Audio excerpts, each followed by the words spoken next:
your first YouTube appearance. Are you ready? You ready for it?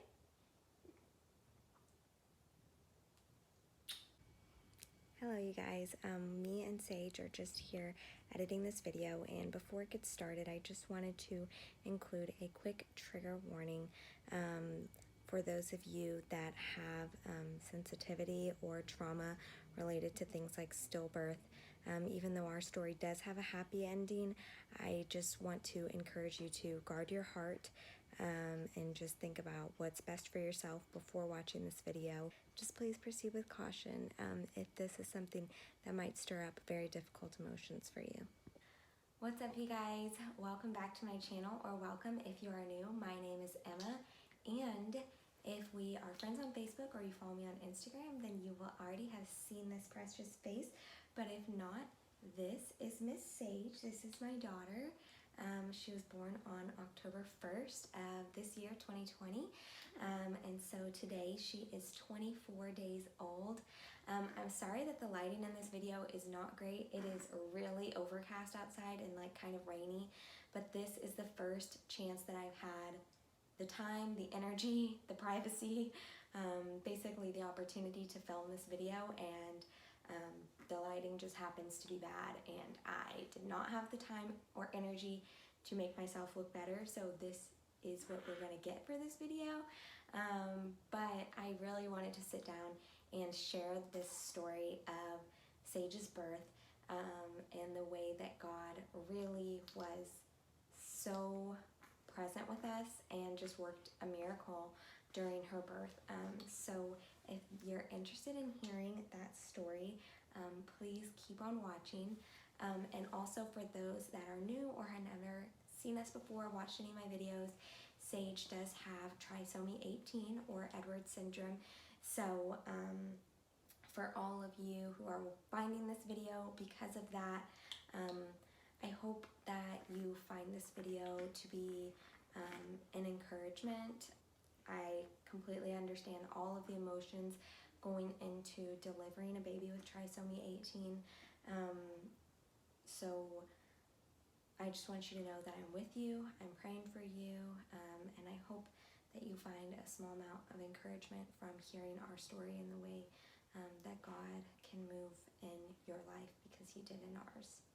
I have my computer down here with I've written out the entire story, basically all the details that I want to share. So I'm going to be referencing that. Oh, stretch it out, girl. All the details that I want to share. So I'm going to be referencing that and basically reading the story off of this. So if you see my gaze go down, that is why. But I want to start out with kind of before we went to the hospital. We were scheduled for induction at 38 weeks. She was born exactly on my 38th week gestation day. So that was October 1st, and they wanted us to come in the day before to start a medication called Cytotec, which just softens your cervix. And so originally we were supposed to go in at 9 p.m. on the 30th, and my doctor actually changed it to where she wanted us to come in at 4 p.m. instead, in case I needed an extra round of the Cytotec. We would have time for that. So basically on my 36-week appointment was the first time that they did a check of my cervix, and I was already 1 centimeter dilated, and I was having a ton of Braxton Hicks contractions. So I thought that maybe I would actually go into labor before our induction. I was doing all of the walking and squatting and bouncing on a ball that I could possibly do, but I did not go into labor. We did end up going whenever we were scheduled to do that. And there were a lot of kind of mixed emotions going into that. You can probably hear her sucking on her passy, so I'm sorry. But so there were a lot of mixed emotions going into our induction. Obviously, we were so excited to meet her, and you know, naturally you're just going to be excited to deliver and bring into the world your first child. So there was definitely excitement. But there was also just this kind of really overwhelming sadness that was just kind of hanging in the air above us. And, you know, to just be frank, we were going into the hospital believing that we would not be going home with our baby. And there's just no words to explain how that feels, unless you've been there. Got there at 4 o'clock. Whenever I got there, they checked me and we started our first dose of the Cytotec at about 5:30 p.m. I was still 1 centimeter whenever we got there, and they didn't give me a percentage, but they said my cervix was still thick. So I'm guessing I was like 0% effaced. They gave me my first dose, and actually whenever we got there, my contractions were already about 2 minutes apart, but they were not painful to me. I could feel that my uterus was contracting, but I felt like they were just Braxton Hicks. There was no pain with them for me. After about 1 to 2 hours after the first dose of Cytotec was placed, I started feeling the contractions for sure. They were not like extremely painful, but there was pain with them. When they gave the second dose, it was around 8:30 p.m. I was still only 1 centimeter dilated, but I was 50% effaced at this time, and my contractions started getting more intense. And like I said, it's not like it was like a 9 or 10 pain. Like, they weren't out of control pain, but they were painful. And I was having like back labor. So all of my pain was like between my hips and in my back. Starting at like the line of my belly button and above that, I didn't have any pain throughout the entire experience. I never felt any contraction starting around my belly button or above. Everything was in between my hips and in my back. But the contractions were starting to get more intense after the second dose, and I was having the shakes and shivers so bad. Like, I was just sitting in my bed, just shaking, my teeth were chattering, and I didn't feel cold, but I was just shaking and I couldn't stop shaking. My contractions were like 1 to 2 minutes apart at this point, which they were already like 2 minutes apart whenever I got there. But they were like 1 to 2 minutes apart, and but at this point, you know, they said that she was still doing okay. She was doing good.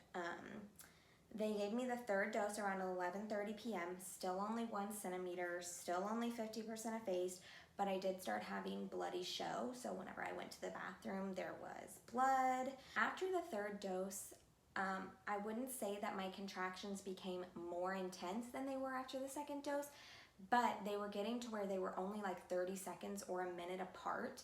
And so I just couldn't rest. I couldn't relax. It was just contraction after contraction after contraction. And so I was getting very uncomfortable, even though it's not like they were 9 or 10 pain. For me, I was rating them probably around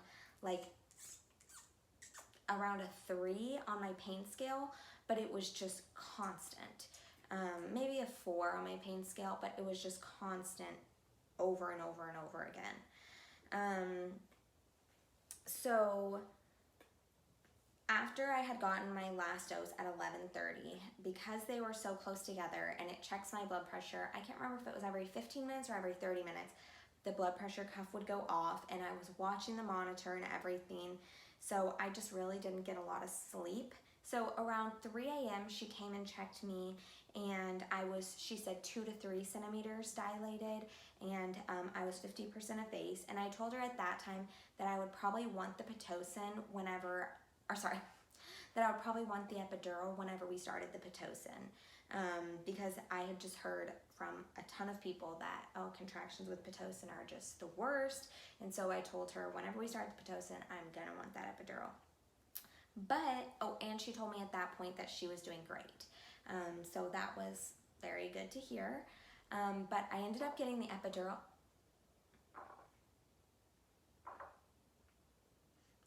She just pooped. I ended up getting the epidural at about 4 o'clock, only like an hour later, because like I said, the contractions, they were getting more intense, but they were just non-stop. Like, I could not get a break. I could not sleep.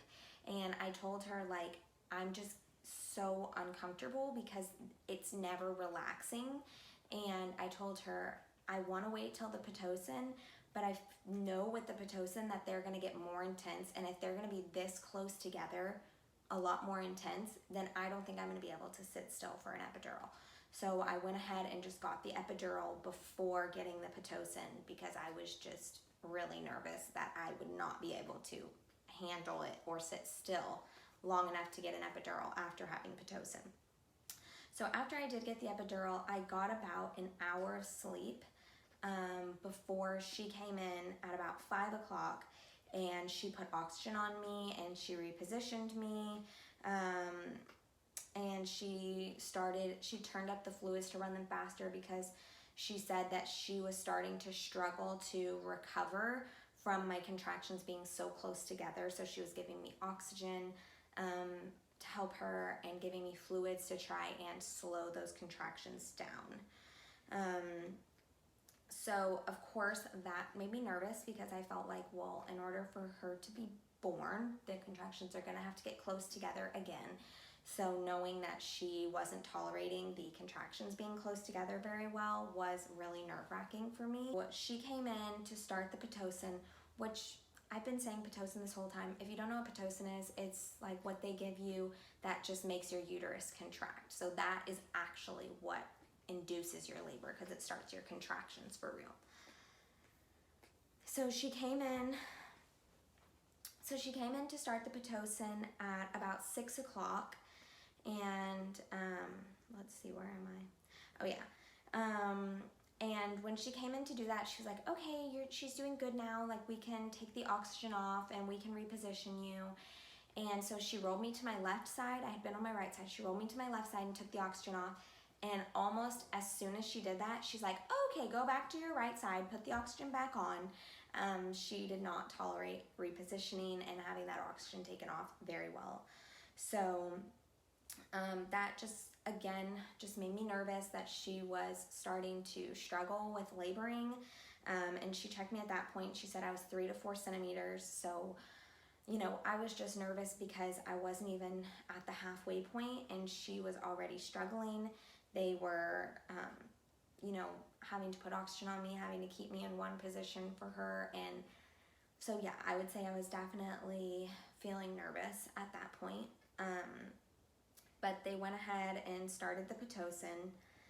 Then about an hour later, the day shift nurse came in, you know, because they changed shifts, and she switched the type of fluids, turned the rate up, and she said the new fluid type and turning the rate up would help to like rejuvenate my uterus, because she said because it had just been contracting so frequently that the muscle was basically just getting tired and the uterus, like the contractions were not very effective. So that's what she did. She changed the fluids and she turned up the rate. And she also tried me on my left side again, and her heart rate started dipping again.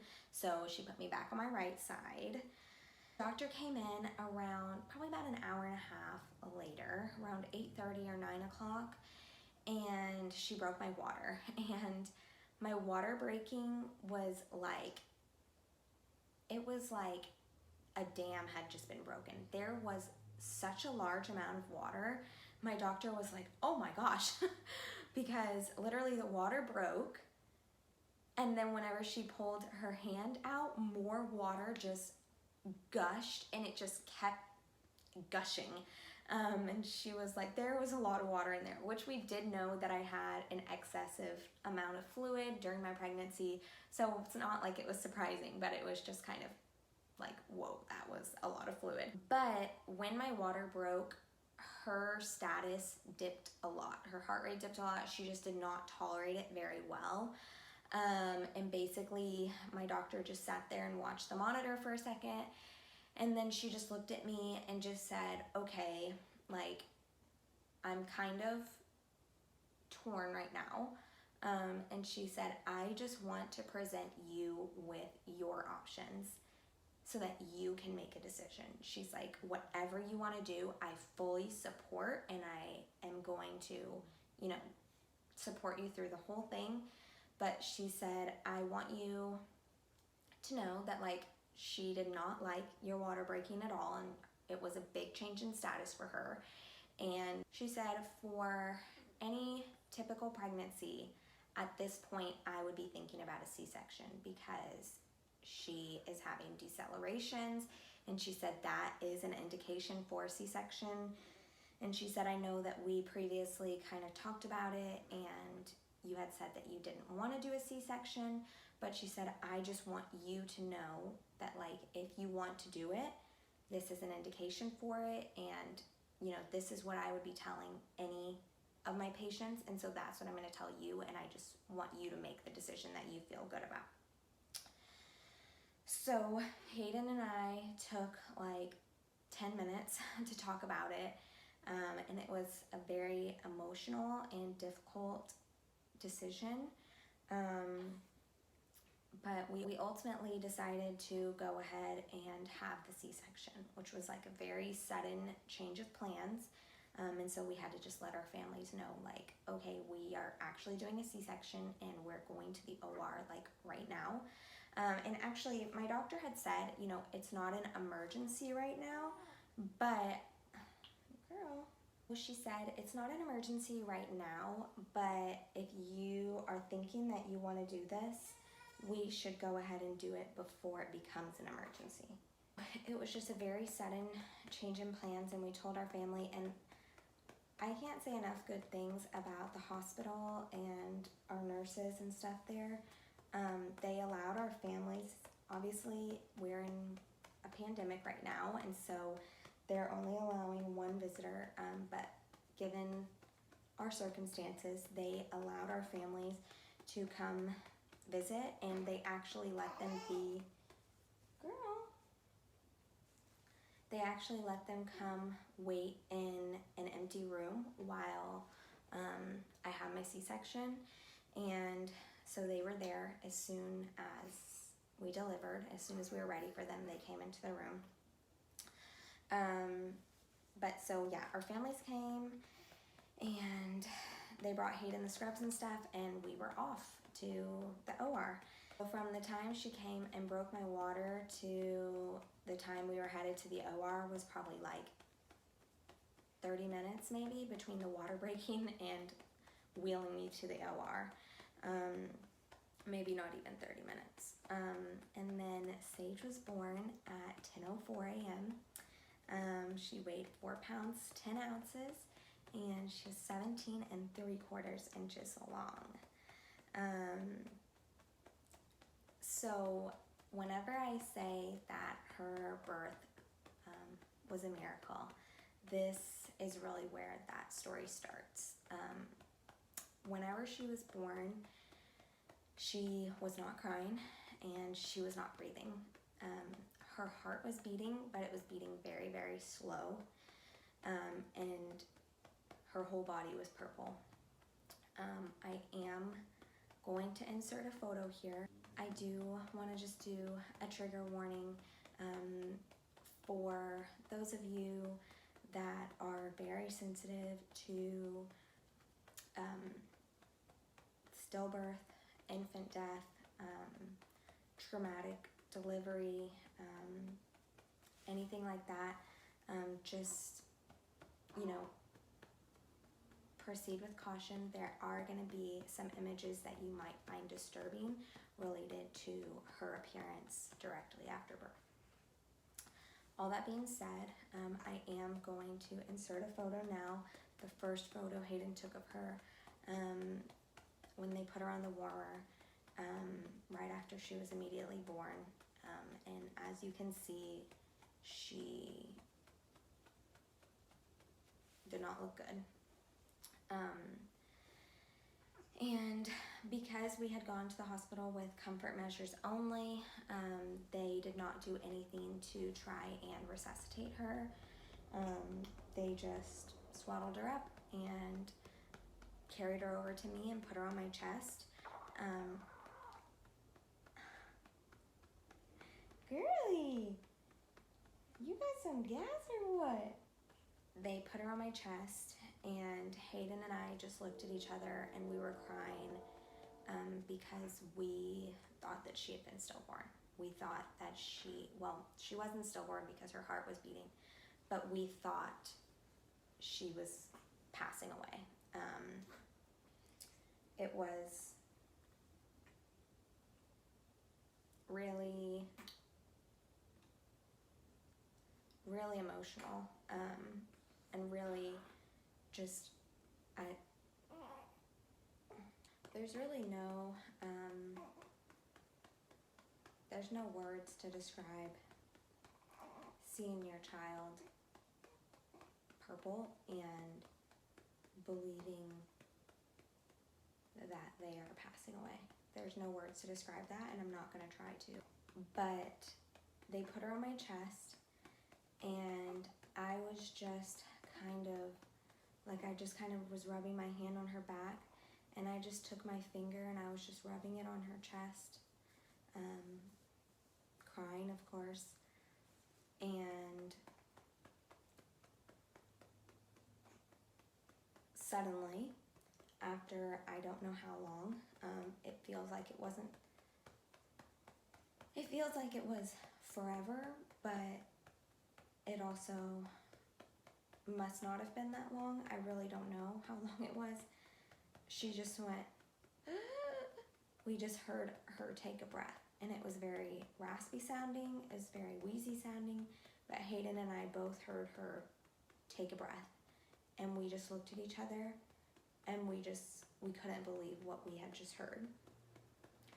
And so I just started talking to her and telling her, breathe for me, and I was just rubbing her back and, putting my finger just on her chest like this, and she took another breath after some time. And you can see in the pictures how she gradually just started turning pink. And really, truly, we felt God's presence. And I have never felt God's presence like that. God was there with us. She was not breathing. She was fully purple for a while, from the time they took her out of my uterus, to the warmer. They wrapped her up. They had listened to her heart. They carried her over to me. That whole time she was not breathing. They put her on me, and after a few seconds, or I don't know how long, she just took a breath out of nowhere, and it was a miracle. It was fully a miracle. And so they stitched me up, and I was holding her the whole time, and we took some pictures, and like I said, you can see in the pictures how she gradually just starts to get pink. And then they wheeled me back to my room, and I was holding her just like this in the bed as they wheeled me back to my room, and our families came in, and our families got to meet her. And it was just truly like the best moments of my life, that she started breathing, and our families got to meet her, well, our parents and Hayden's sister. And she's kind of gassy right now, so she's squirmy, that's why. But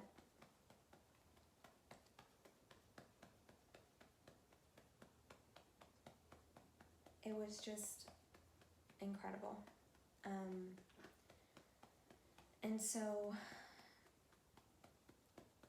we knew with her heart defects that her PDA, or what's called her ductus arteriosus, being patent, is what would sustain her life. And typically that closes within 24 to 72 hours after birth. And because she wasn't breathing whenever she was born, Hayden and I just we never took our eyes off of her. We were holding her every single moment. We never slept at the same time. We always, one of us was holding her and just staring at her and talking to her, because we just had no idea if we had the hour or if we had the day, or if we would have the whole night with her. We really had no idea. And so we just stared at her and loved on her and held her, and she just kept doing well. Okay, I put her in her vibrating chair because she's having gas. Something's making her fussy. So yeah, we just held her, we stared at her, we loved on her, and she just kept doing well. And we did have 2 scares with her. One where her breathing just out of nowhere, her breathing just started getting really slow. Her heart rate got really slow. She started turning purple, blue, and we just sat there and held her and talked to her. And another time where she actually, so as I'm sure you could see, she does have a tube. She has tube feedings, which I'm going to make a whole nother video kind of just as an update up until now.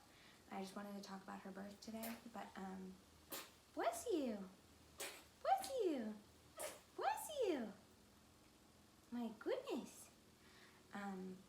I just wanted to talk about her birth today, but I am going to talk about her tube and all that kind of stuff in another video. But we just given her a little bit of my colostrum through her mouth, and she started choking on that. And so I was patting her back to, help her because she was choking. And as I was patting her on the back, all the milk in her belly started coming up, and she was choking. She couldn't breathe, and she started turning blue, turning purple. And so both of those times, we held her, and again, we were looking at our baby turning colors, thinking she was leaving us. And both times she started breathing again. She started turning pink again. And there's no way for me to describe how we know for a fact that God was present with us, and that it was a miracle, that it is a miracle that she's here. Her PDAs typically stay open 24 to 72 hours. Hers is still open at 24 days old, and it's sustaining her life. And in another video, I'm going to talk about her heart defects and stuff like that. But God has sustained us truly, and we don't know how long we're going to have. We don't know what our future looks like exactly, but we are so incredibly grateful. We know for a fact that we have experienced God's hand. We've experienced a miracle, and we really believe that it is the result of her just being absolutely surrounded by prayer. And for that, we are so, so grateful to everybody that has been praying for us. I think that's pretty much everything I want to say in this video. I just want to convey in the best way possible that she's a miracle, and that God is real, that He is a way maker, and that He is faithful. If you heard that little cry, that's my cue. I'm gonna go. Thank you so much for watching. Thank you so much for praying for us, for supporting our journey. Stay tuned. I am gonna make another video updating about her heart, her tube feeds, her weight, her everything after the hospital, basically. So stay tuned, subscribe to be updated whenever I upload. Give this video a thumbs up.